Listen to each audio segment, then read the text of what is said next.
Сега аз ще направя една така препратка от древността на Китай към нещо много така българско древно този път. В студиото имам гайдар. Реших, че както така е типично, са типични бойните изкуства за Китай, за нас един много типичен инструмент е гайдата. Така че с удоволствие ще представя гайдара, който е на гости днес. Лъчко, заповядай. Добре дошъл, ти си от град Стамболийски, нали така? За първи път си в нашото студио? Не, идвал съм с деца преди няколко години тук. Преди време е бил. Да, преди време съм идвал тук и сега съм днеска сам. Днеска си сам? Да. С гайдата. Така, как се чувстваш пред нас? Чувствам се добре. Искаш може да поздравиш някой твой приятел Тодор Теодор, ако имаш такъв? Баща ми е Тодор, искам да го поздравя. И които ме гледат, които ме познават тук в Пловдив, тук е региона. Искам да ги поздравя. Са живи и здрави. Какво си ни подготвил сега на гайдата?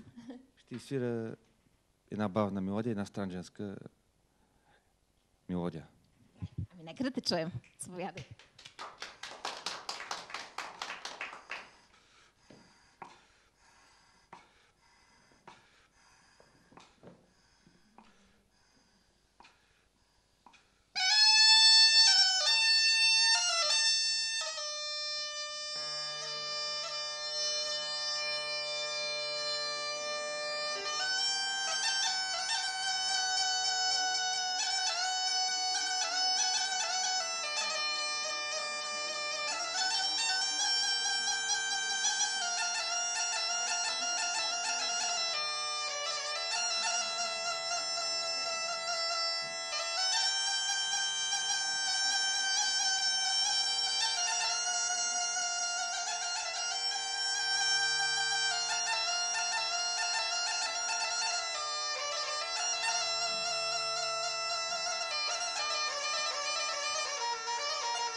Козаров, който се включи импровизирано накрая, както е редно. Та може ли да се сгадите да не се включиш? Импровизацията винаги така достава удоволствие. Мисля, че и на зрителите, и на всички. Благодаря много за хубавото настроение. Така след малко ще има удоволствие да чуем още нещо много българско. Казах, днес е Тодоров ден.